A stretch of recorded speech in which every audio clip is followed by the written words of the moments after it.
All Might's last fight was against the Demon Lord All For One, and it was a fierce battle that left the hero with serious injuries and forced him to retire from being a professional hero. However, the question remains, is All Might truly finished as a hero? In this video, we're going to examine the most recent chapter of My Hero Academia and explore the possibility that All Might may have one final smash left for the villains. This theory is based on a mysterious briefcase that All Might was seen carrying in the chapter, which has sparked speculation among fans about its contents and purpose. Could it be a powerful new weapon or a secret technique that All Might has been saving for a special occasion? And could it be a way for him to make a comeback as a hero? Only time will tell, but I do know one thing: All Might is a legendary hero who's always risen to the challenge, and it's not wise to count him out just yet. First though, how did we even get here? Over the course of the series, we know that All Might's muscle form was really limited because of an injury that he took during a fight against All For One. Even after All Might passes One For All on,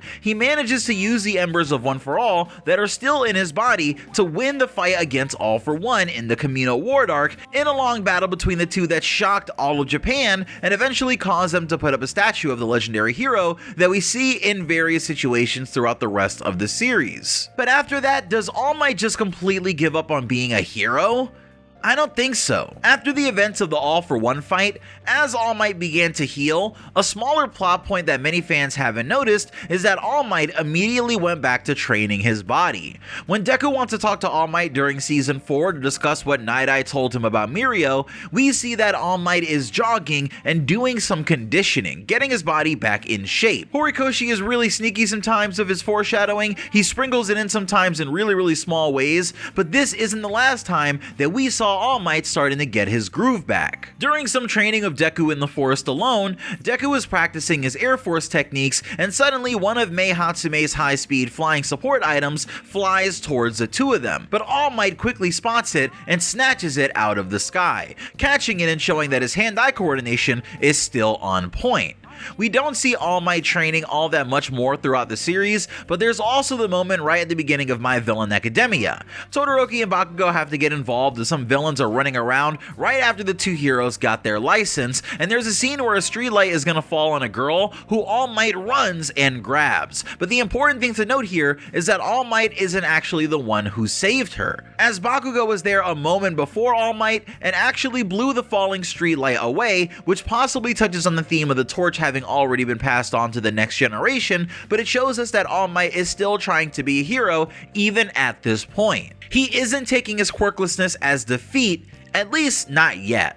After Deku trains with Endeavor alongside Shoto and Bakugo during the Endeavor training arc, we see Deku showing off his black whip and his amazing kicking power, and All Might starts to feel like Deku doesn't look back at him anymore like he used to when he wanted to make sure that All Might was watching him or he wanted advice. Eventually, Aizawa can tell something is wrong with All Might and tells him to keep on living, and All Might continues on to support Deku when he leaves UA and becomes Vigilante Deku, following him around in his Hercules vehicle and making Deku food while also providing updates on what the other pro heroes are doing. This companionship was really the only way that All Might could support his student, who doesn't really need All Might to teach him anything else, especially considering Deku can now communicate with the other holders of One For All. But during this section of the story, All Might is attacked by villains and dives out of his speeding car before it explodes. All Might scares the villains with a Stain-like speech about how nobody is allowed to take him down because he needs to be there for Deku, and it shows that All Might isn't willing to back down even though he looks like a broken, sunken shell of his former self. It shows us that all that scary force of personality that was there before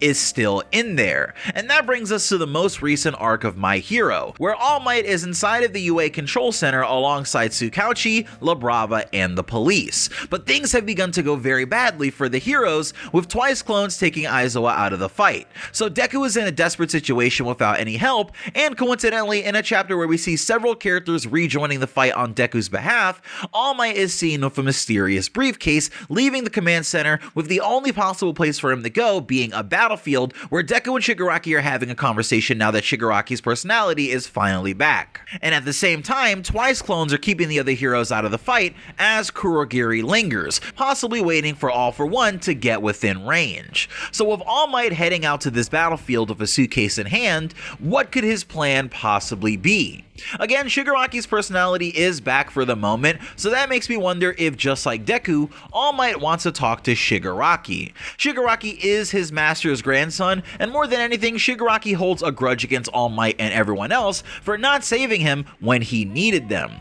when they were supposed to. All Might now more than ever has a chance to actually have a dialogue with Shigaraki by Deku's side, along with the other One For All holders like the First and Nana, who Shigaraki can possibly see and hear. What could come of this conversation, and will Horikoshi allow Shigaraki to hear reason, or would a conversation that actually shakes Shigaraki's heart and begin to change his mind cause some sort of grotesque change in his body, making him more lost than ever before? Now, given the thought that All Might is heading to Deku's side, he definitely isn't just doing that without a plan in mind. I think in the suitcase that All Might is carrying around, there's some sort of support item or something that could help him against threats. A lot of people have wondered if it's some sort of Iron Man suit that All Might could put on, like Tony in Iron Man 2, but I actually think that there's an opportunity to do something way more interesting and thought-provoking here. We know that Shigaraki's quirk only decays the things that he wants to once he learned how to control it, but when his quirk first activated, it worked much like it does today because the mental blocks that Shigaraki placed on himself weren't present yet. What if, without realizing, Shigaraki decayed his family and his entire house, but there was actually something that he didn't decay?